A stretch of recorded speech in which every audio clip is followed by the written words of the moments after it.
జై శ్రీరామ్. రామాయణంలో బంగారు జింక సీతమ్మ కావాలి అని అన్నది. ఆవిడికి తెలియక కాదు, సీతమ్మ అంటే రాముడి శక్తి. రాముడికి తెలియక కాదు, మనందరికీ ఒక గుణపాఠం నేర్పించడానికి. ఈ బంగారు జింకల వెనకాతల పరిగెట్టొద్దు, కష్టపడి సంపాదించండి. ఉత్తినే కూర్చుని ఏదో లక్కీ జాక్పాట్ కొట్టేద్దామని ఈ గ్యాంబ్లింగ్లు, ఇట్లాంటి వ్యసనాలు, బెట్టింగ్లు, పేకాటలు, జూదము, ఇట్లాంటి స్పెక్యులేటివ్ బిజినెస్లో డబ్బు పెట్టి చేతులు కాల్చుకుని ఏడవద్దు. తర్వాత చాలా బాధపడాల్సి వస్తుంది. ఆ గుణపాఠం మనకి ఎంత చెప్పినా వింటం లేదని చెప్పి ఈ విధంగా రామాయణంలో బంగారు జింక వచ్చింది. అంతేగాని సీతమ్మ ఏదో అడిగేసింది. కొంతమంది మూర్ఖులు సీతమ్మ ఈ జింకని వండుకుని తిందామని అడిగిందని ఇట్లాంటి దుర్మార్గులు కూడా ఉన్నారు. సో ఎనీవే, ఆ శ్లోకం నేను హిందీలో రాశాను ఇక్కడ.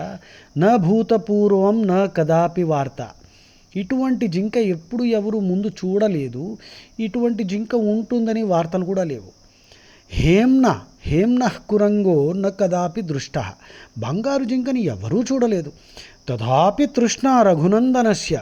అయినా కూడా దాన్ని పట్టుకోవాలి, మనం తెచ్చుకోవాలి, పెట్టుకోవాలి, దాన్ని పట్టుకోవాలి అని రాముడు అనుకున్నాడు. వినాశకాలే విపరీత బుద్ధి.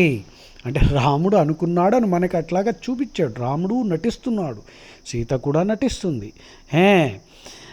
వినాశకాలే విపరీత బుద్ధి. కాలం అన్నమాట. అందుకని చాలా జాగ్రత్తగా ఉండాలి. కాలం కూడా మన చేతిలో ఉండొచ్చు, మనం సద్బుద్ధితో ఉంటే, సత్సంగం చేస్తే. హనుమాన్ చాలీసా రోజు చదువుకోవాలి, రామాయణం భారతం చదువుకోవాలి, భగవద్గీత నేర్చుకోవాలి. దుర్మార్గులతో దోస్తీ పెట్టద్దు. ఈ తాగుడు మాంసభక్షణ ఆపాలి. ఆపితే అప్పుడు అంతా సుమంగళంగా ఉంటుంది. అది బంగారు జింకల వెనకాతల పరిగెట్టొద్దు. కష్టపడి పనిచేయి, ఐశ్వర్యం సంపాదించు, ఎంజాయ్ చేయి. న భూత పూర్వం న కదాపి వార్త, హేమ్న కురంగో న కదాపి దృష్ట, తథాపి తృష్ణ రఘునందనస్య వినాశకాలే విపరీత బుద్ధి. వినాశకాలే విపరీత బుద్ధి. ఈ సెంటెన్సు, ఈ ఫ్రేజు మనం గుర్తుపెట్టుకోవచ్చు.